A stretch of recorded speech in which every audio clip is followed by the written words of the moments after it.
में न होना, प्री वेरिफिकेशन से पूर्व ही तारबंदी पाया जाना, आवेदक कृषक की मृत्यु होना, किसानों का विभागीय दिशा निर्देशानुसार तारबंदी करने पर सहमत नहीं होना, समूह में आवेदन पर किसी कृषक का सहमत नहीं होना, खेत में फसल होने के कारण इस वित्तीय वर्ष में तारबंदी कराया जाना संभव नहीं हुआ, कृषकों की आर्थिक स्थिति ठीक नहीं होना भी एक कारण है। दूसरा पूरक। माननीय अध्यक्ष महोदय, मेरा दूसरा पूरक प्रश्न ये है कि 2025-26 के 1190 किसानों को लाभान्वित किया जाना इस प्रक्रियाधीन है। मेरा प्रश्न है कि इनको कब तक लाभान्वित कर दिया जाएगा तथा तारबंदी की लागत बढ़ाने का क्या आप इरादा रखते हैं? यदि हाँ तो कब तक, और यदि नहीं तो किन किन उपायों से किसानों की लागत कम की जा सकती है? कृपया मंत्री महोदय सदन को अवगत कराएं। ये बात सही है कि इसकी यूनिट कॉस्ट बहुत पुरानी है, लेकिन जैसे ही वित्तीय प्रावधान, वित्तीय स्थिति ठीक होगी तो ये बढ़ाया जाने का पर विचार किया जाएगा। फिर भी किसान को लागत कम करने के लिए समय समय पर कुछ शिथिलताएं दी गई हैं, जैसे कि 10 फीट पर पोल की जगह 15 फीट पर पोल गाड़ दिया जाए, ये शिथिलता है। पहले तार 6 थे तथा 2 क्रॉस वायर थे, उनमें 6 में से हटाकर 5 पोल कर दिए। पहले हर 10वें खंभे पर सपोर्ट पोल लगाने का प्रावधान था, उसे भी 15वें पोल पर कर दिया। पहले पोल के लिए फाउंडेशन जरूरी था, उसमें छूट देती है।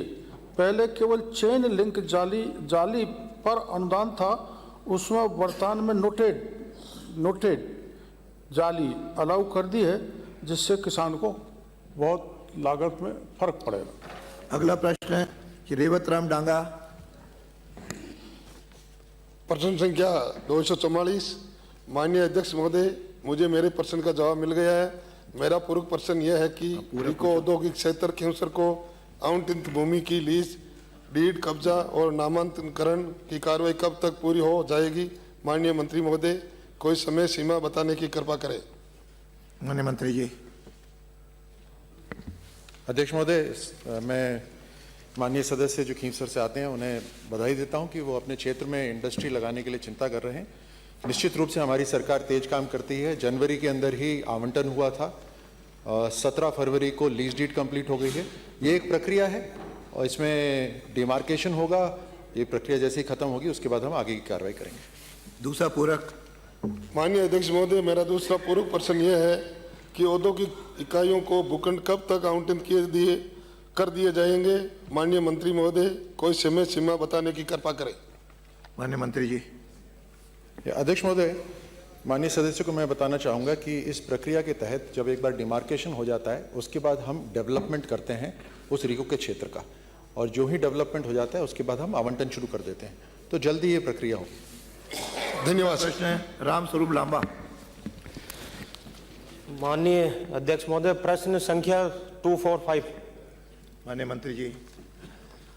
माननीय अध्यक्ष महोदय, प्रदेश में संचालित राजकीय उच्च माध्यमिक विद्यालयों में नवीन संकाय / विषय खोलने के प्रदेश में संचालित राजकीय उच्च माध्यमिक विद्यालयों में नवीन संकाय / विषय खोलने हेतु सरकार द्वारा निर्धारित प्रक्रिया व मापदंड संबंधी आदेश दिनांक 19/10/2020 की प्रति परिशिष्ट पर संलग्न है। खंड 2 माध्यमिक शिक्षा विभागांतर्गत विधानसभा क्षेत्र नशीराबाद जिला अजमेर में संचालित कुल 94 राजकीय उच्च माध्यमिक विद्यालय स्तर के विद्यालयों में से 21 राजकीय विद्यालयों में विज्ञान विषय संचालित है एवं 73 राजकीय विद्यालयों में विज्ञान संकाय संचालित नहीं है। विद्यालय नाम और विवरण परिशिष्ट ब पर संलग्न है। बजट घोषणा वर्ष 2025-26 के बिंदु संख्या 50-19-00 के अनुसरण में कुल 100 विद्यालयों में अतिरिक्त संकाय स्वीकृति की घोषणा की गई, जिसके अंतर्गत 99 विद्यालयों में अतिरिक्त संकाय की स्वीकृति जारी की जा चुकी है। बजट घोषणा वर्ष 2026-27 में अतिरिक्त विषय / नवीन संकाय के रूप में विज्ञान संकाय स्वीकृति के संबंध में किसी प्रकार का बजट / वित्तीय प्रावधान नहीं रखा गया है। आगामी सत्र में जब बजट एवं वित्तीय प्रावधान उपलब्ध होने पर नवीन संकाय के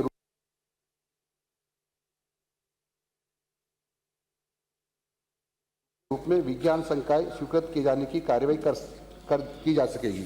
माननीय सदस्य पूरक प्रश्न। माननीय अध्यक्ष महोदय, मैं आपके माध्यम से ये पूछना चाहूँगा कि जो निर्धारित मापदंड है उनको मेरे विधानसभा में ये अपने फारकिया स्कूल है, PM श्री है कि ये कानाखेड़ी स्कूल है, इसमें 700 से अधिक नामांकन है। ये चौपाल में भी इन्होंने प्रस्ताव पास किया हुआ है, एक बड़िक्चावास है। इनमें कब तक आप विज्ञान संकाय खोलने का कार्रवाई करेंगे?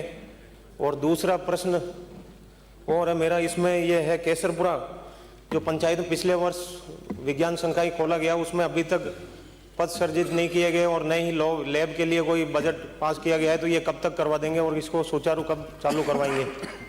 माननीय मंत्री जी। माननीय अध्यक्ष महोदय, मैंने प्रश्न के जवाब में कहा था कि नवी संकाय के संबंध में अभी प्रावधान नहीं है, जो ही प्रावधान आएंगे हम खोलेंगे। आपने ये भी कहा है कि पद सृजित क्यों नहीं किए गए हैं। माननीय अध्यक्ष महोदय, मैं आपके माध्यम से सदन को जानकारी देना चाहता हूं कि हम लगातार पद सृजित कर रहे हैं और ये सरकार तो यहाँ तक गणना कर रही है कि अगले 2 वर्ष में कौन कौन रिटायर्ड होने वाला है, उसकी भी गणना करके हम अभी आगे से भर्तियाँ करने का हम प्रयास करते रहते हैं।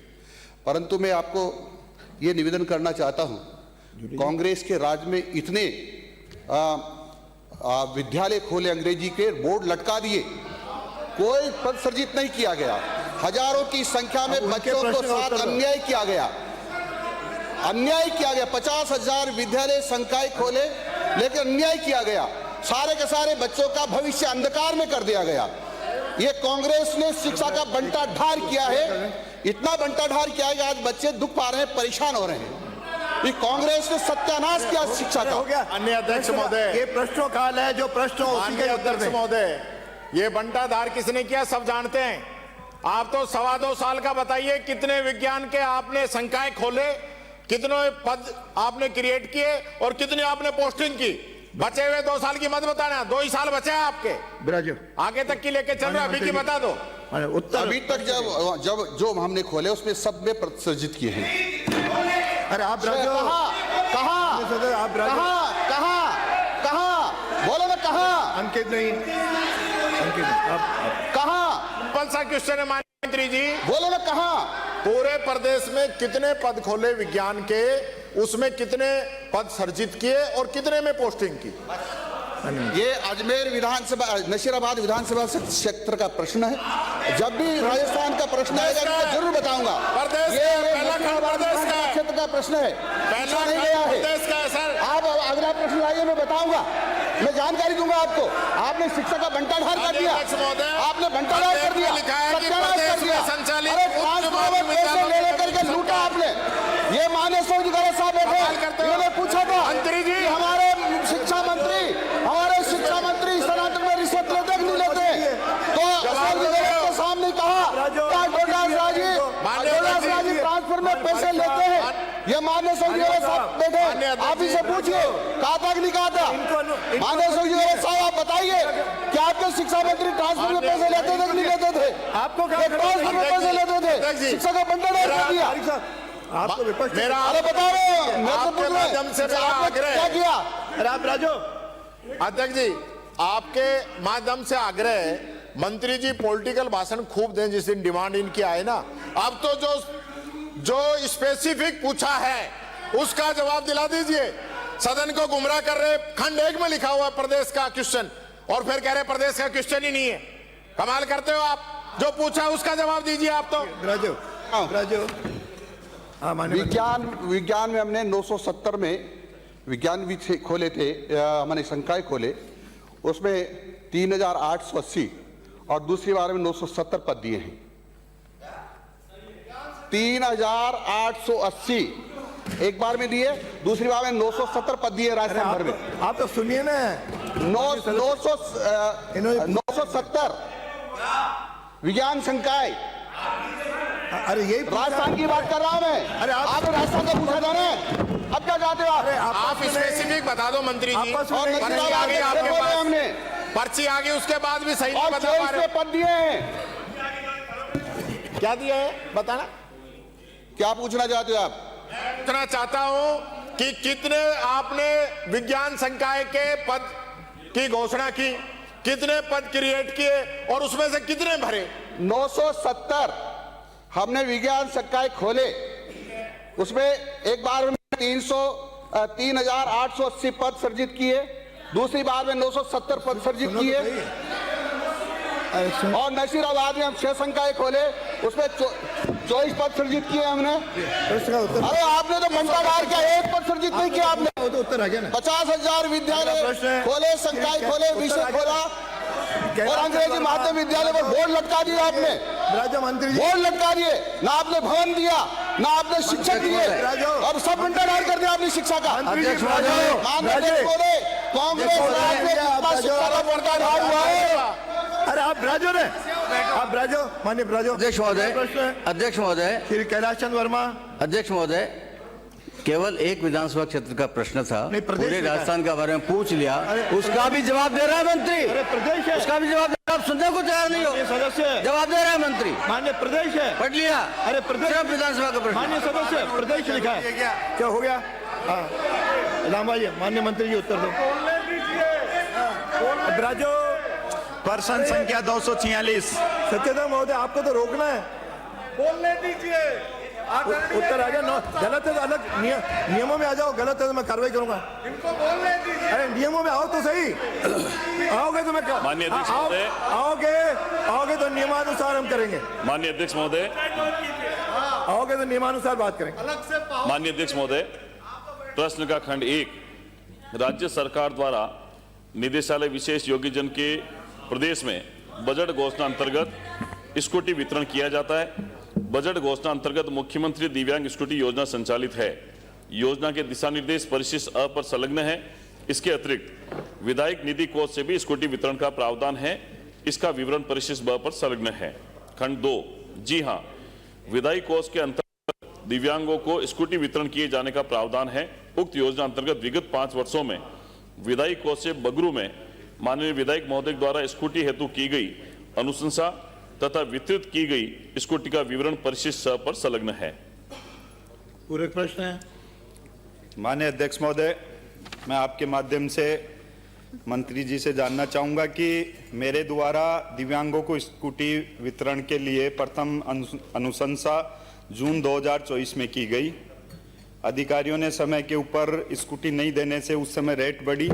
दूसरी अनुशंसा 6 जून 2025 को दोबारा की गई, जिसकी जिला परिषद ने एफएस भी निकाली। परंतु आप प्रश्न ही पूछ रहा हूं सर, परंतु समाज कल्याण विभाग में संयुक्त निदेशक ब्लॉक सामाजिक सुरक्षा अधिकारी की लापरवाही से दिव्यांगों को स्कूटी नहीं मिल पा रही। सरकार इसके लिए बहुत अच्छा काम करना चाह रही है, तो मंत्री जी से जानना चाहूंगा कि ये कब तक हो जाएगा। मेरा पहला पूरक क्वेश्चन। माननीय, अरे बैठे बैठे न बोले। माननीय अध्यक्ष महोदय, पूरे प्रश्न उसके 2।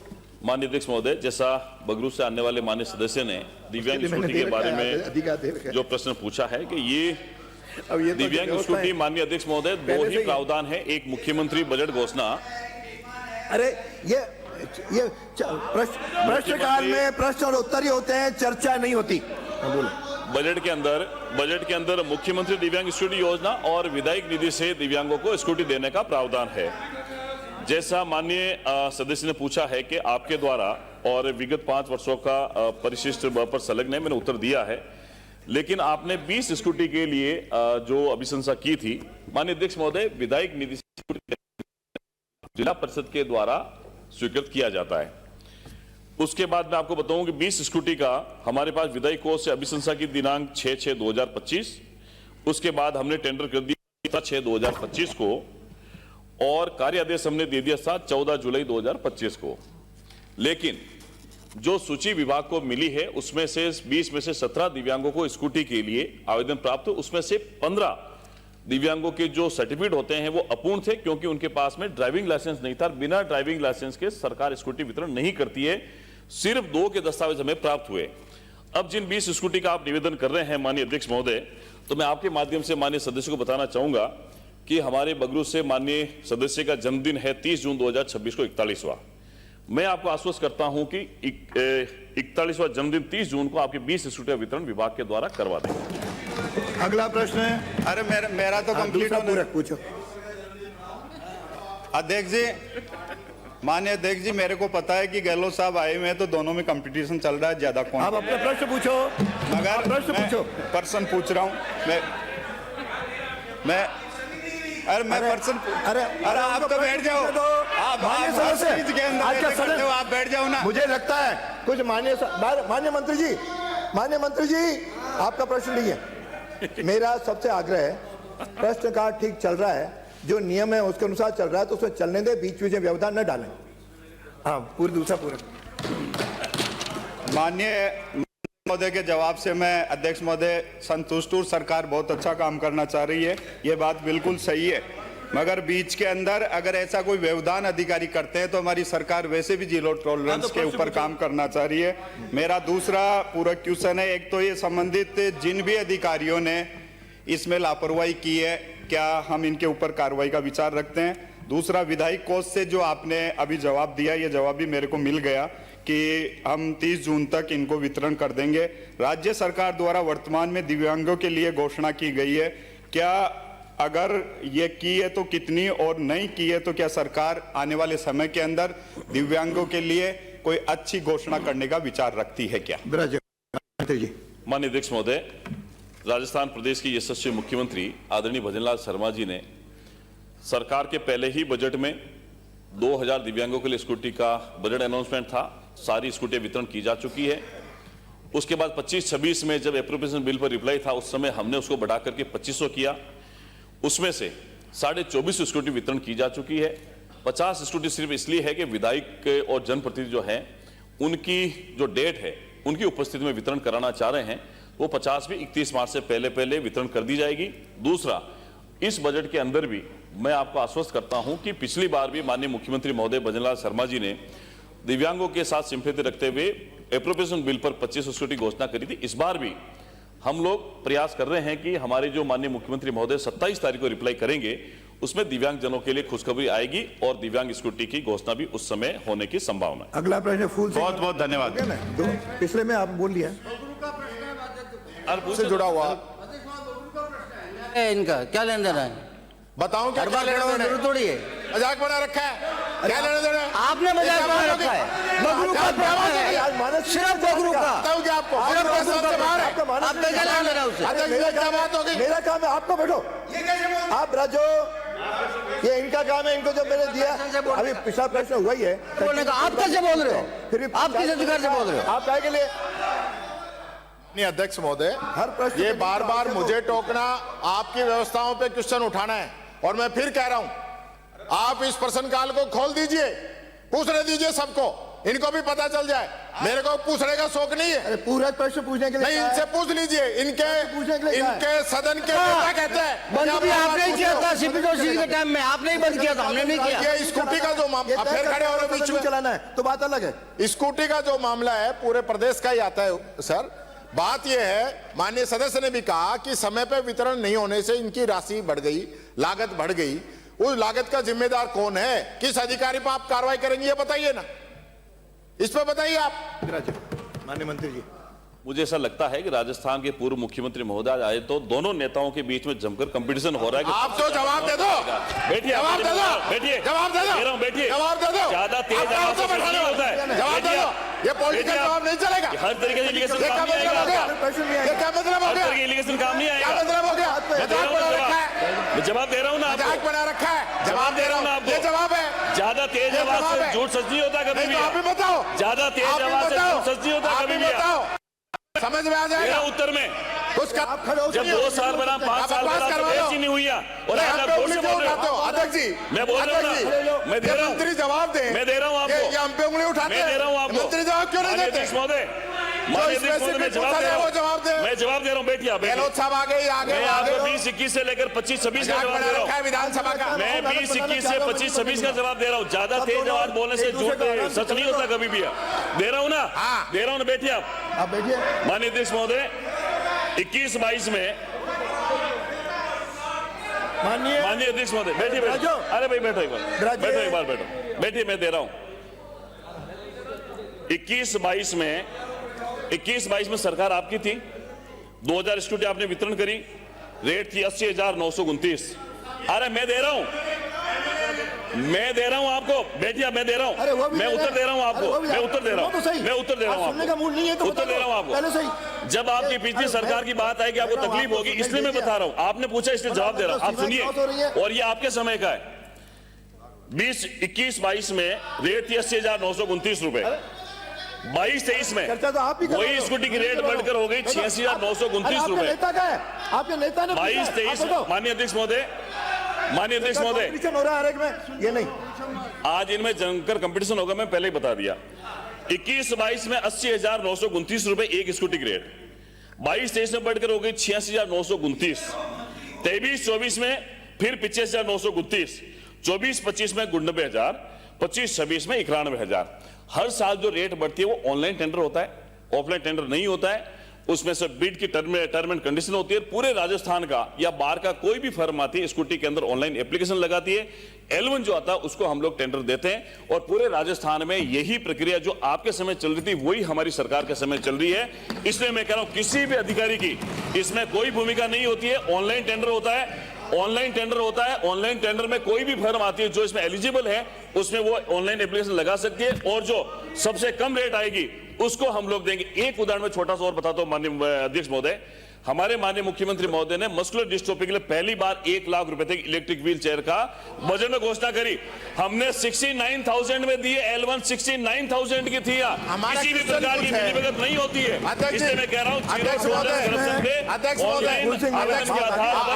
आपका संरक्षण चाहूंगा। मंत्री जी समझ नहीं पाए, मैं टेंडर के रेटों की आपसे कुछ कह ही नहीं रहा। टेंडर जो आएगा L1 आएगा उसको मिलेगा, उस पर तो ऐतराज है ही नहीं। डिले की वजह से जो रेटों के अंदर नुकसान हुआ है उस पर आप कार्रवाई करेंगे कि नहीं, ये सीधा क्वेश्चन है। इसका भी उत्तर दे रहा हूं माननीय अध्यक्ष महोदय।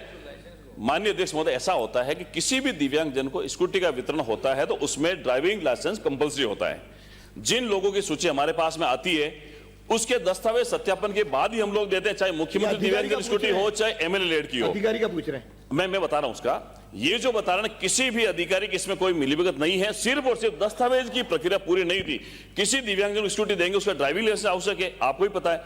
लेकिन जब स्कूटी की लेने के लिए ड्राइविंग लाइसेंस नहीं होगा, उसको बनाने के लिए हमने कह दिया है और हमने कहा है कि आप चाहेंगे उस दिन आप या तो आपकी सिफारिश पर हमें लिस्ट दे दो, उसके दस्तावेज तो आपको बनाने पड़ेंगे, हम उनको लिख के दे देंगे भी आपको ड्राइविंग लाइसेंस दे दो, आपका जो उससे क्राइटेरिया वो फुलफिल करके दे दो।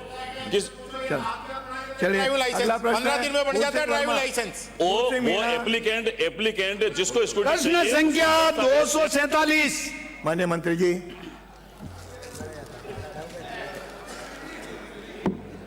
माननीय अध्यक्ष महोदय जी, खंड 1 उदयपुर जिले में माह जनवरी 2024 से दिसंबर 2025 तक विभाग द्वारा कुल 707 कार्यों की राशि रुपये 14,320.68 लाख की प्रशासनिक स्वीकृति जारी की गई। विधानसभा क्षेत्रवार विवरण परिशिष्ट अ पर संलग्न है। खंड 2 स्वीकृत कार्यों में से 99 कार्य पूर्ण हुए। अपूर्ण कार्यों का मुख्य कारण निविदा प्रक्रिया, भूमि विवाद, कार्यकारी एजेंसी के स्तर पर देरी आदि कारणों से विलंब होना है। पूर्ण कार्यों की सूची परिशिष्ट ब पर संलग्न है। खंड 3 विधानसभा क्षेत्र उदयपुर ग्रामीण में वर्ष 2024 व 2025 में कुल स्वीकृत 62 कार्यों की प्रशासनिक स्वीकृति जारी की गई, जिसमें से 35 कार्यों की वित्तीय स्वीकृति जारी की जा चुकी है। शेष 27 कार्यों की कार्यकारी एजेंसी से तकनीकी स्वीकृति, सहभागिता राशि, प्रस्तावित कार्यस्थल का जियो टैग इत्यादि प्राप्त नहीं होने के कारण वित्तीय स्वीकृति जारी नहीं हो पाई। समस्त 62 कार्यों की सूची परिशिष्ट 6 पर संलग्न है। माननीय अध्यक्ष महोदय, मैं मंत्री महोदय से पूछना चाहता हूं कि हमारे जनजाति जन सहभागिता के पैसे जमा हो जाता है, मगर पूर्व सरकार में 2022-23 में कंप्लीट हुआ पैसे भी उन्होंने तो नहीं दिया। मैं मंत्री महोदय को आपके माध्यम से पूछना चाहता हूं कि ये जन सहभागिता का पैसा जमा हो जाता है, और काम पूरा हो जाता है। इसके लिए कोई कठोर निर्णय लेकर उनको समय पर पैसे देने का विचार रखते हैं? यदि हाँ तो क्या? माननीय मंत्री जी। अध्यक्ष महोदय जी, ये बात सही है कि पिछली सरकार ने स्वीकृत की तो समय पर पैसा ट्रांसफर नहीं हुआ और काम नहीं हुए। हमने जितने काम स्वीकृत किए उनके सारे के सारे कार्यों की स्वीकृतियां जारी की और हमने पैसा भी उनको ट्रांसफर कर दिया और इन कार्यों को जल्दी हम पूरा कराएंगे। माननीय सदस्य। दूसरा प्रश्न है अध्यक्ष महोदय, मंत्री महोदय से मैं पूछना चाहता हूं कि आपने 2023 में एक रोड स्वीकृत की थी जो बूचड़ा पुलिया पे है, जो वास्तव में शमशान में जाने के लिए वो रास्ता था। उस रोड को इस बजट में लेकर उसको तुरंत प्रभाव से करवाने का विचार है या नहीं? यदि हाँ तो कब तक? माननीय मंत्री जी। अध्यक्ष महोदय जी, ये रोड आप बता रहे हैं, आप प्रस्ताव भेजिए, मैं इसी सेशन में इसको सैंक्शन करके पूरा करेंगे। अगला प्रश्न है श्री शंकर सिंह रावत। श्री शंकर सिंह रावत। अध्यक्ष महोदय, प्रश्न संख्या 248। माननीय मंत्री जी। माननीय अध्यक्ष महोदय जी, नहीं, अजमेर जिले की तहसील पिसागन में स्थित गांव रामपुरा डाबला चारागाह भूमि पर बसा हुआ नहीं है। खंड 2। जी हां, यह सही है कि विधानसभा क्षेत्र ब्यावर के गांव ग्राम पंचायत मालपुरा के प्रस्ताव और अनापत्ति प्रमाण पत्र दिनांक 2/3/2023 के आधार पर उपखंड अधिकारी ब्यावर द्वारा पत्रांक 3244 दिनांक 24/12/2024 से जिला कलेक्टर कार्यालय को ग्राम मालपुरा में आबादी प्रयोजनार्थ भूमि आरक्षण आवंटन के प्रस्ताव प्रेषित किए गए थे। वर्तमान में स्वायत्त शासन विभाग की अधिसूचना दिनांक 17/1/2025 द्वारा ग्राम मालपुरा को नगर परिषद की सीमा में सम्मिलित कर लिया गया है। उक्त भूमि का चिन्हीकरण करवाया जाकर स्वायत्त शासन विभाग को हस्तांतरित करने की कार्रवाई जायकार है। खंड 3। स्वायत्त शासन विभाग की अधिसूचना दिनांक 17/1/2025 द्वारा ग्राम मालपुरा को नगर परिषद ब्यावर की शहरी सीमा में सम्मिलित कर लिया गया है। संबंधित भूमि को नगर परिषद ब्यावर को शीघ्र हस्तांतरित किया जाएगा। तत्पश्चात बसी आबादी के प्रकरण का निस्तारण स्वायत्त शासन विभाग द्वारा किया जा सकता है। अध्यक्ष महोदय, मेरा पूर्व प्रश्न है। हाँ, पूछिए। कि सरकार के पास में 2 मार्च 2023 को ये प्रस्ताव भूमि की क्षतिपूर्ति के लिए आ चुका है। उसके बाद में अभी ये 17 जनवरी 2025 को नगर परिषद सीमा में आया है, तो उसमें ये कौन अधिकारियों ने इस कार्रवाई को आगे संपन्न नहीं करवाया क्षतिपूर्ति के लिए? वो गांव चरागाह में बसा हुआ है, उसको आबादी परिवर्तन करने के लिए अभी अपन बता रहे हैं। तो 2 साल में कौन कौन अधिकारी इसमें दोषी थे? बिना पैसे पूर्व सरकार के टाइम में कोई फाइल आगे नहीं खिसक रही थी, तो इस प्रकार उसके लोगों ने इनको भी रोका। प्रश्न पूछो। अभी मैं माननीय मंत्री महोदय से निवेदन करना चाह रहा हूं, क्या उस फाइल को रोकने वाले अधिकारियों के खिलाफ आप कार्रवाई करेंगे? और दूसरा प्रश्न यह है, पहला इसका जवाब दे देना। माननीय मंत्री जी। माननीय अध्यक्ष महोदय, मालपुरा जो ग्राम पंचायत है उसमें जो चारागाह भूमि में ये बसी हुई है, चारागाह के संबंध में माननीय उच्चतम न्यायालय द्वारा सिविल अपील संख्या 1132/2011 की संख्या, जिसमें उच्चतम न्यायालय द्वारा जगपाल सिंह बनाम स्टेट ऑफ पंजाब और माननीय उच्च न्यायालय जोधपुर द्वारा डीबी सिविल याचिका संख्या 1554/2004 गुलाब कोठारी बनाम राज्य सरकार के माध्यम से चारागाह भूमि का सेट अपार्ट करने का प्रावधान के तहत इन सभी शर्तों के आधार पर सेट अपार्ट करने की बात है। इसमें राशन कार्ड, क्योंकि सबसे पहले तो उसकी बसावट 1985-86 के होनी चाहिए, 1/1/1986 से पूर्व के निवासी हों। राशन कार्ड, मतदाता सूची, बिजली पानी, टेलीफोन आदि के मामले हैं। इस संबंध में पूरी इसके आधार पर अलॉटमेंट का प्रावधान है, परंतु आज की स्थिति में मैं आपको बताना चाहता हूं, क्योंकि ये मालपुरा गांव नगर ग्राम पंचायत पूरा नगर परिषद ब्यावर के अंदर चली गई है और ये स्वायत्त शासन विभाग में हस्तांतरित हो चुकी है, इसलिए राजस्व विभाग के माध्यम से आज की स्थिति में ये नहीं हो सकता रही। और क्योंकि इस बारे में अपने चारागाह भूमि का जो मामला है, इसमें कोर्ट के माध्यम से ही निर्णय लिया जा सकता है, इसलिए ये मामला आज की स्थिति में स्वायत्त शासन विभाग के अधीन है। माननीय सदस्य अध्यक्ष महोदय, ये 2 साल से फाइल जिला कलेक्टर कार्यालय में और एसडीएम कार्यालय के बीच में चक्कर काट रही है। अगर उनको राहत देनी है गरीबों को, तो कम से कम उसको आबादी में परिवर्तन करने के लिए आप निर्देशित कराए माननीय मंत्री महोदय कि भाई जो पूर्व की डेट में भी अगर की हुआ अभी भी स्वायत्त शासन विभाग से करेंगे तभी भी कलेक्टर को ही करना पड़ेगा, तो आप ये निर्देशित कर दें कि साहब उनको आबादी में परिवर्तन करने के लिए। एक तो ये आग्रह है। दूसरा, उस पंचायत में कालियावास गांव, बलाड के और आसपास के गांवों में जो अधिकारियों ने सैकड़ों मकान पक्के बने हुए तोड़े गए हैं, क्या उन खिलाफ, उनके बिना नोटिस दिए हुए, क्या उनके खिलाफ कार्रवाई करेंगे आप? विराजिए।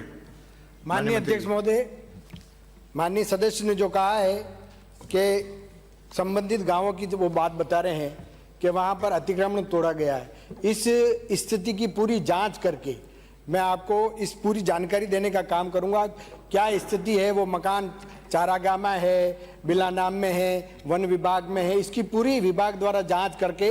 रही बात और जो चारागाह भूमि का मामला है, अगर नगर परिषद के अलावा कोई है ऐसे गांव, तो उनकी नॉर्म्स के अनुसार, क्योंकि सुप्रीम कोर्ट और अपने क्या कहते हैं हाई कोर्ट के माध्यम से ये पूरे नॉर्म्स हैं 11, इसके माध्यम से इसका निस्तारण किया जाएगा। अगला प्रश्न कालीचरण सराफ। प्रश्न संख्या 249। नो विराजो। माननीय अध्यक्ष महोदय, प्रदेश में राज्य सरकार द्वारा राजस्थान सहकारी गोपाल क्रेडिट कार्ड योजना वर्ष 2024-25 में प्रारंभ की गई। योजनागत दिनांक 17/2/2026 तक 1,60,981 गोपालकों द्वारा आवेदन किया गया तथा 90,491 गोपालकों को राशि 681 करोड़ का ऋण वितरण किया गया। खंड 2, राज्य सरकार द्वारा वर्ष 2024-25 में राजस्थान गोपाल क्रेडिट कार्ड योजना दिनांक 24/6/2024 को लागू की गई। गोपाल क्रेडिट कार्ड योजना में शर्तों में दिनांक 4/12/2024 को संशोधन किए गए। योजना में किए गए संशोधन की प्रति परिशिष्ट 1 पर संलग्न है। माननीय मंत्री, माननीय सदस्य। माननीय अध्यक्ष महोदय, मैं आपके माध्यम से पूछना चाहूंगा कि गोपाल क्रेडिट कार्ड योजना का लाभ लेने के लिए जयपुर जिले में कुल कितने आवेदन प्राप्त हुए और इनमें से कितनों को ऋण वितरित किया गया? माननीय मंत्री जी। माननीय अध्यक्ष महोदय, मैं आपके माध्यम से माननीय सदस्य को मैं अवगत कराना चाहूँगा कि जयपुर जिले में 14,513 गोपालकों द्वारा आवेदन किया गया, जिसमें से 7,852 गोपालकों को लगभग 38 करोड़ 43 लाख रुपए की राशि का ऋण वितरण किया गया। अगला पूरक। मेरा दूसरा प्रश्न ये है कि ये योजना गत 2 वर्षों से चल रही है। योजना के अंतर्गत ऋण वितरण में क्या कोई अनियमितता संबंधी शिकायत प्राप्त हुई? यदि हाँ, तो विभाग ने उन पर क्या कार्रवाई की? माननीय मंत्री जी। माननीय अध्यक्ष महोदय, मैं आपके माध्यम से माननीय सदस्य को मैं अवगत कराना चाहूँगा। हमें विभिन्न शिकायतें प्राप्त हुई। इसमें एक गंभीर शिकायत चौटन से आने वाले हमारे विधायक आदरणीय आदूराम जी मेघवाल द्वारा बाड़मेर जिले में गोपाल क्रेडिट कार्ड में जो अनियमितताएं हुई, उसके लिए हमें जानकारी दी। हमने उस पर तत्काल उसी दिन उस पर कार्रवाई करते हुए और उसकी जानकारी लेकर के उस समय के तत्कालीन प्रबंध निदेशक जो वहाँ के थे उनको निलंबित करने का काम किया। वहाँ पे जो काम कर रहे थे उनको उनको हमने निलंबित करने के साथ साथ 16 सीसी में कार्रवाई करने का और जिन शाखा प्रबंधकों द्वारा गड़बड़ी की गई उन पे भी कार्रवाई करने का काम किया। और इसके अतिरिक्त हमने धारा 55 की जांच भी प्रारंभ करके और एक कमेटी बना करके उसकी जांच करवा रहे हैं। और जो इसमें शिकायत प्राप्त हुई थी उसमें 385 अवधि पार ऋणियों को उसमें ऋण दिया गया था। उसमें से 317 जो ऋणी हैं उनसे हमने ऋण रिकवरी भी कर ली है। 68 से हम जल्दी रिकवरी भी कर लेंगे। और हमने स्वयं ने आगे रह करके इस प्रकरण की पूरी जांच के लिए हमने एसीबी को इस बाबत जांच करने के लिए लिख दिया है। जांच करने के लिए हमने एसीबी को लिख दिया है।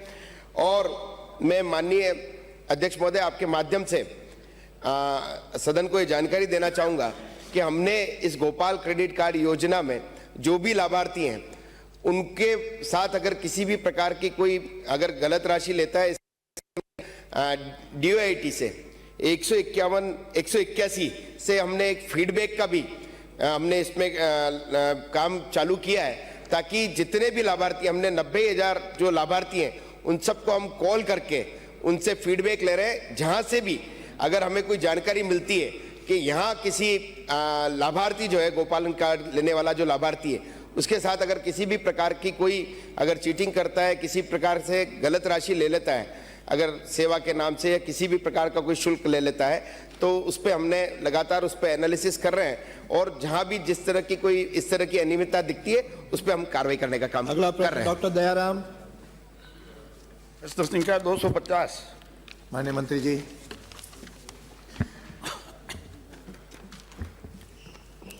खंड 1 जी हाँ सहायक अभियंता ऋषभ देव के अंतर्गत नवीन 33/11 केवी के सब स्टेशन सागवाड़ा पाल की दीनदयाल उपाध्याय ग्राम ज्योति योजना के अंतर्गत प्रशासनिक स्वीकृति दिनांक 4/12/2017 को जारी की गई थी। उक्त सब स्टेशन का सिविल का कार्य दिनांक 29/5/2018 को प्रारंभ किया गया एवं वर्तमान में उक्त सिविल सब स्टेशन हेतु भवन एवं बाउंड्री का कार्य पूर्ण किया हुआ है। खंड 2 जी हाँ उक्त 33/11 केवी के सब स्टेशन की प्रस्तावित 33 केवी की लाइन का मार्ग वन क्षेत्र से होकर गुजरने के कारण 33 केवी लाइन का कार्य नहीं किया जा सका है। तदुपरांत उक्त सब स्टेशन का विद्युतीकरण का कनेक्शन भी 33 केवी लाइन नहीं पहुंचने के कारण नहीं किया गया है। पूरे प्रश्न। अध्यक्ष महोदय, मैं आपके माध्यम से माननीय मंत्री जी से पूछना चाहता हूं कि ये भवन बना हुए 5 और 6 साल का समय हो गया और ये विभाग जानता था कि इसकी लाइन फॉरेस्ट विभाग में से गुजर रही है। तो इस 5-6 साल के दौरान ने विभाग ने वहाँ लाइन ले जाने के लिए क्या कार्रवाई की उसकी जानकारी दें। अगर नहीं कार्रवाई की तो जिम्मेदार अधिकारियों के खिलाफ में आप क्या कार्रवाई करेंगे? माननीय मंत्री जी। माननीय अध्यक्ष महोदय, खेरवाड़ा विधानसभा क्षेत्र में जो दीनदयाल उपाध्याय ग्रामीण योजना विद्युत अंतरीकरण के अंतर्गत एक 3.15 MVA क्षमता का हमने 33 KV 11 का सागवाड़ा पाल में जो सब स्टेशन स्वीकृत किया गया था वो वन विभाग में से लगभग 2.5 किलोमीटर की लाइन गुजर रही थी और ये स्वीकृति हुई थी माननीय अध्यक्ष महोदय 4/12/2017 को। इसका कार्य जो सिविल का कार्य था, बिल्डिंग का कार्य था, बाउंड्री का था, वो 29/5/18 को कार्य प्रारंभ हो गया। अब 29/5/18 के बाद दिसंबर 18 में हमारी सरकार चली गई और माननीय सदस्य वहां से चुन करके आ गए। उस 5 साल के कार्यकाल में माननीय सदस्य वहां से विधायक रहे और इनकी सरकार रही। इनकी सरकार रहते हुए, आपके विधायक रहते हुए आपने पीड़ा भरी कि 5 साल में 6 साल में कुछ नहीं हुआ। तो ये किस तरह की सरकार की कार्य प्रणाली थी, विधायक जी का क्या हालत थे, आप देख सकते हैं। अब आप आगे। अरे हाँ बोलिए आप। माननीय अध्यक्ष महोदय, तब से 5 साल में केवल उस समय इनके कार्यकाल में एक कलेक्टर को चिट्ठी लिखी गई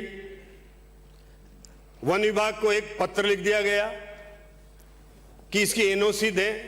प्रॉपर उसके लिए कोई प्रेस पोर्टल पे अप्लाई करते, वन विभाग से उसका अप्लाई करके एनओसी का प्रयास करते तो शायद वो एनओसी मिल जाती। लेकिन इन्होंने और एक अच्छा काम किया कि कोई विकल्प नहीं तलाशा कि ये क्या अन्य वन विभाग के क्षेत्र से भी लाइन आ सकती है क्या, वो तो नहीं किया कुछ भी। और 29/11/2019 को इन्होंने उस कार्य को ही निरस्त कर दिया अपनी सरकार रहते हुए। 15 लाख का जो कार्य हुआ था सिविल का, वो कार्य हो करके उसकी न कोई लायबिलिटी तय की गई और वो बाकी बचा हुआ कार्य निरस्त कर दिया। माननीय अध्यक्ष महोदय, हमारी सरकार जनहित में काम करती है, कोई भेदभाव नहीं करती है। जैसे ही सदस्य ने क्वेश्चन लगाया, और माननीय सदस्य मैं 2 साल हो गए, अगर आप मेरे को व्यक्तिगत रूप से भी कह देते कि ये समस्या है तो हम तभी इसको करा देते।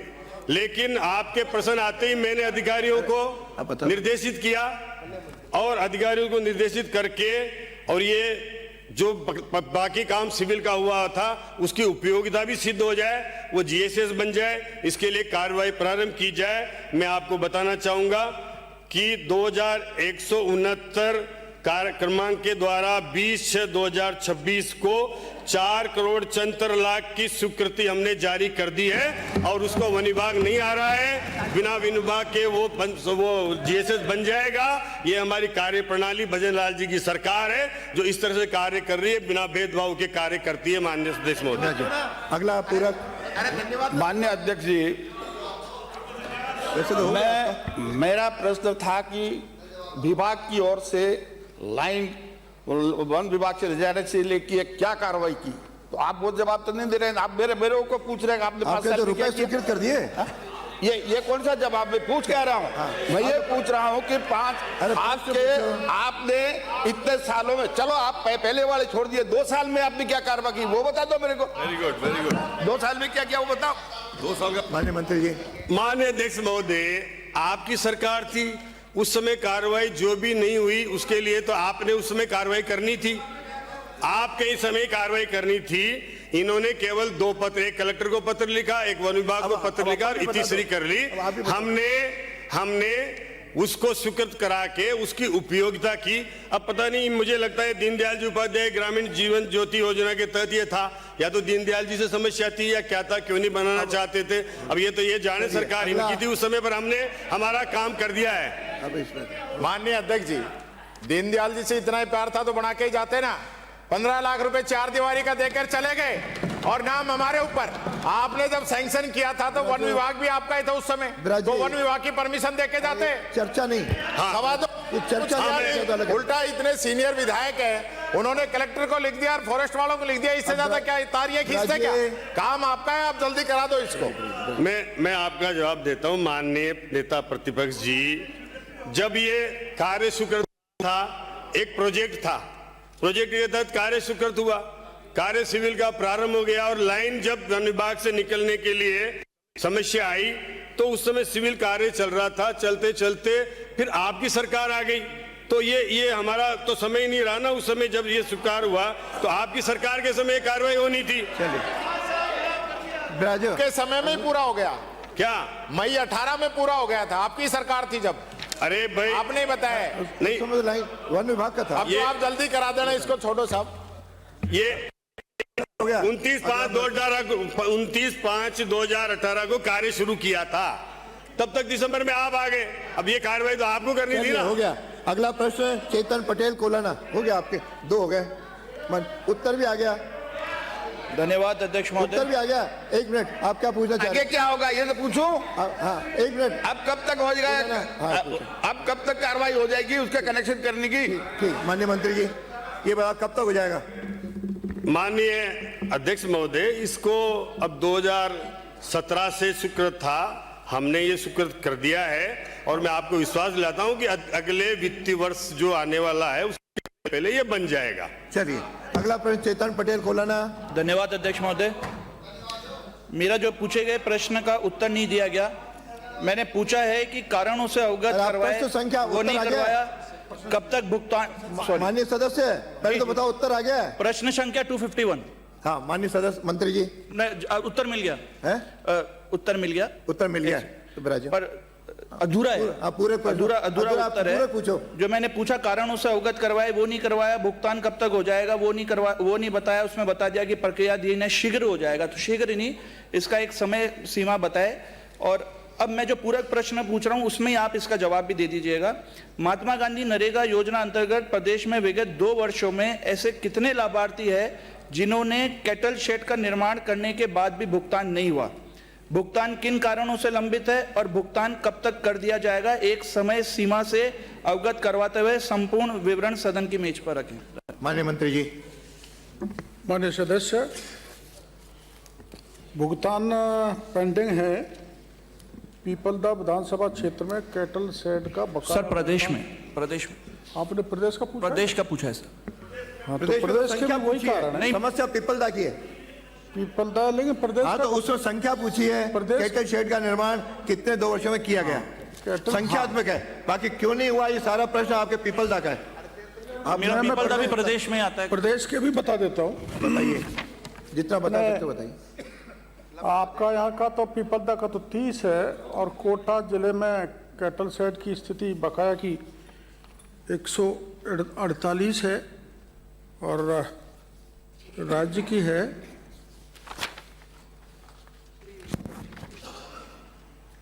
राज्य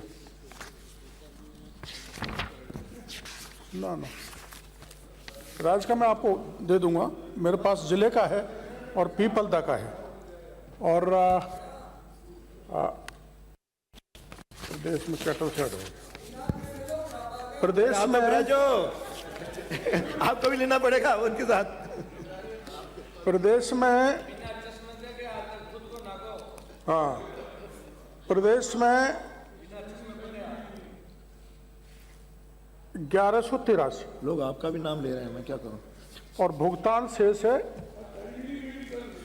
348 और कारण है सभी जगह आमतौर पर PSFMS पर वेरिफिकेशन से के कारण लंबित होने का एक कारण है। दूसरा BRKGB बैंक खाता अद्यतन नहीं होने के कारण। तीसरा PFMS पर खाता रिजेक्ट होने के कारण। चौथा कोऑपरेटिव बैंक खाता अद्यतन नहीं होने के कारण। पांचवा लाभार्थी का खाता अनफ्रीज नहीं होने के कारण। छठा मटेरियल लिस्ट जनरेट नहीं होने के कारण। सातवां भुगतान रिजेक्ट नहीं होने के कारण। ये कारण। अगला पूरा पूछो। एक नहीं, अगला नहीं सर, पिछले पूरक प्रश्न में पूछा है मैंने, एक समय सीमा बता दें कब तक कर दिया जाएगा। आपने बोला शीघ्र कर दिया जाएगा, शीघ्र नहीं, समय शेष भुगतान जिले में पैसा है और इसका भुगतान मैं एक बार पूछ के आपको व्यक्ति से बता दूंगा, लेकिन भाषा वही है, शीघ्र कर दिया जाएगा, लेकिन 10 दिन में होगा, 12 दिन में होगा, मैं पूछ के आपको बता दूंगा। मेरा दूसरा पूरा प्रश्न, दूसरा पूछो।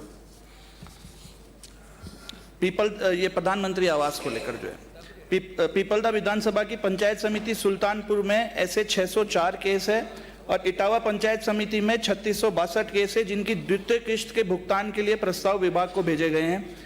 इन्हीं के लिए मैंने प्रश्न लगाया है और इसमें अधिकतर वो है जिनके 2021 में अतिवृष्टि के कारण बाढ़ से मकान टूट गए थे और सरकार ने 2024 में इनकी सूची बनाकर प्रथम किश्त जारी कर दी थी।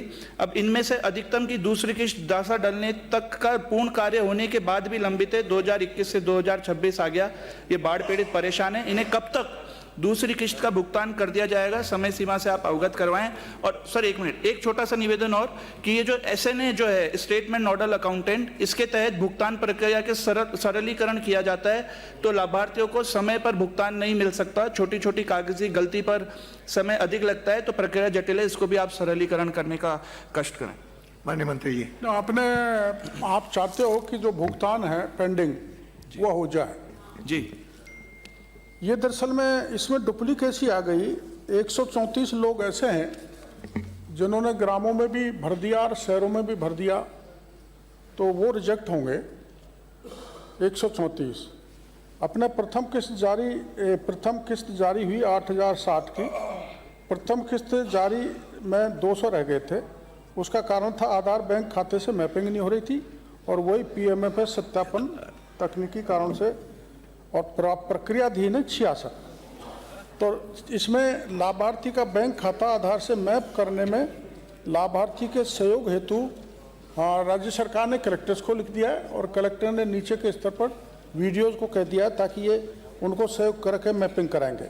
और जैसा मैंने पहले बता दिया है 134 PMAY अर्बन में पंजीकृत होने के कारण ये रिमांड होंगे, मतलब रिजेक्ट होंगे। द्वितीय किस्त में 5430 है आपके वहाँ। FTO जारी भुगतान प्रक्रिया 34 की ECS पेंडिंग है, उसके कारण से ये रह गया।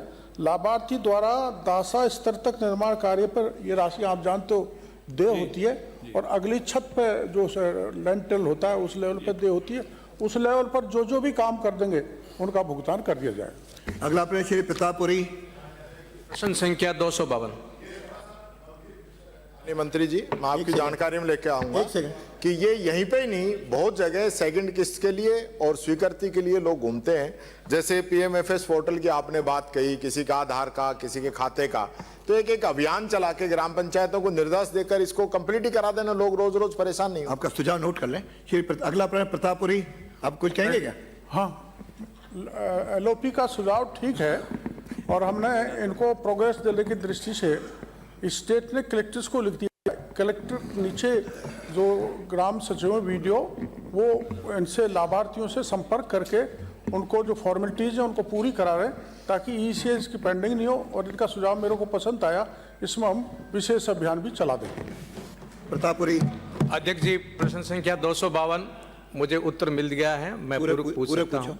मेरा पूर्व प्रश्न है अध्यक्ष महोदय जी कि पोकरण विधानसभा के अंदर मिट्टी को लेकर के टेराकोटा का बहुत अच्छा काम होता है, उनके लिए क्या मंशा है, सरकार क्या प्रशिक्षण देकर के युवाओं को उद्यम के जगत में उतारेगी? और जहां मिट्टी मिलती है वो रिको को अलॉटमेंट होगी, क्या उसको आरक्षित करेंगे? मेरे ये 2 पूर्व प्रश्न है। माननीय मंत्री जी। अध्यक्ष महोदय, माननीय सदस्य को मैं आपके माध्यम से बताना चाहूँगा कि स्पेशलाइज्ड किसी जिले के अंदर अगर इस तरह का कोई सुझाव आता है कोई स्पेसिफिक स्किल का, तो निश्चित रूप से उसको देखा जा सकता है। मैं माननीय सदस्य को कहना चाहूँगा कि वहाँ से एक एप्लीकेशन दें, हम कलेक्टर से भी एक एप्लीकेशन लिखवा लेंगे और उसके बाद हमारी कोशिश रहेगी कि वहाँ पे टेराकोटा का स्किलिंग सेंटर वहाँ पे खोला जाए। साथ में मैं ये भी बताना चाहूँगा कि जो रिको की ज़मीन का आपने फरमाया है, इसको हम दिखवा लेंगे कि अगर रिको को वो लैंड अलॉट हुआ है तो कलेक्टर के माध्यम से हम उनसे आग्रह करेंगे कि हमें दूसरी तरफ ज़मीन दे दी जाए ताकि ये टेराकोटा के लिए जो लायक ज़मीन है ये इसी काम के लिए उपयोग हो जाए। माननीय सदस्य दूसरा। धन्यवाद। मैं निवेदन करना चाहता हूं अध्यक्ष महोदय जी कि वहाँ परंपरागत ये लोग काम करते हैं पीढ़ियों से और इनको प्रशिक्षण दिया जाए और यदि कोई साधन सुविधा और दी जाए तो ये और अच्छा काम करेंगे और कौशल को बढ़ावा मिलेगा। आप कोई पूछें, बताएंगे? अध्यक्ष महोदय, क्योंकि सभी सदस्य चिंता करते हैं अपने क्षेत्र में युवाओं की स्किलिंग के लिए और ये विषय भी बहुत गंभीर है, मैं सदन की जानकारी के लिए रखना चाहूँगा कि हमारी सरकार इस पर अच्छा काम कर रही है। 2022 और 24 के अंदर टोटल जो ट्रेन हुए हैं वो तकरीबन 60,000 और 24 और 26 के अंदर ये संख्या हमने 1 लाख पार करवा दी। हमारी कोशिश रहेगी कि आगे इसको और बढ़ाएं। एक और सभी सदस्यों के लिए कि जब हम टेंडर करते हैं स्किलिंग का तो ये स्टेट वाइज टेंडर होता है और टेंडर के अंदर फिर वो कंपनी तय करती है कि वो स्किलिंग कौन से जिले में करेगी। इसके अंदर सुधार की ज़रूरत है, इसलिए हमने एक कमेटी 2026 में ही बनाई है हमारे विभाग के अंदर जो गैप को स्टडी करेगी कि हमें स्किलिंग को कहाँ लेके जाना है, क्या समस्या आ रही है, उसके समाधान कैसे निकाले जाए। निश्चित रूप से जो बॉर्डर वाले ज़िले हैं जैसे माननीय सदस्य के हैं उसमें हम ट्रेनिंग करा पाएँ, उसके लिए किस तरह से हम प्रोत्साहन दे सकते हैं उसकी चिंता हम कर रहे हैं। अगला प्रश्न श्री प्रताप लाल भील। प्रश्न संख्या 253 उत्तर आ गया है। मैं माननीय मंत्री महोदय से पूछना चाहता हूं कि जो सूची आपने पंचायत समिति गोगुंदा, सायरा, बड़गांव, कोटरा की दी है उसमें जो प्रशासनिक स्वीकृति या वित्तीय स्वीकृति में आपने जैसे 10,50,000 में आपने कार्य को 1,17,000 में पूर्ण कर दिया। एक हमारे गोगुंदा में, रावलिया खुर्द में, अवाणी में 10 लाख का काम था वो आपने 69,000 में कर दिया। इस प्रकार से जो अनियमितता है, इसी प्रकार जैसे 2 लाख का कोई काम है उसको आपने 30,000 में, 120,000 में, 80,000 में कर दिया। ऐसे ही किस प्रकार से हुआ है, इसमें थोड़ा सा मैं मंत्री महोदय से निवेदन करूंगा। माननीय मंत्री जी। माननीय अध्यक्ष महोदय, माननीय सदस्य ने बहुत अच्छा प्रश्न किया है कि जब वित्तीय स्वीकृति हमारी, जैसे कि मैं उदाहरण के तौर पर बता रहा हूँ, 2 लाख की निकली और वो 50 लाख में काम हो गया। या तो तकमीना बनाने वाला अधिकारी हमारा ठीक नहीं था, या तकमीना बनाने वाला अधिकारी को जो प्रशिक्षण देने वाला था वो ठीक नहीं था, या जिसने काम किया है वो काम मौके पर पूरा नहीं किया, पूरा पैसा उठा लिया गया है। तो मैं इस पूरे प्रकरण की जांच कराकर संबंधित अधिकारियों के खिलाफ कठोर से कठोर कार्रवाई करूंगा। दूसरा कोई बचा क्या? पूरा। धन्यवाद। चलिए अगला प्रश्न है श्री सुखवंत सिंह। माननीय अध्यक्ष महोदय, प्रश्न संख्या 254, मुझे जो जानकारी चाहिए थी वो मिल गई है। मेरा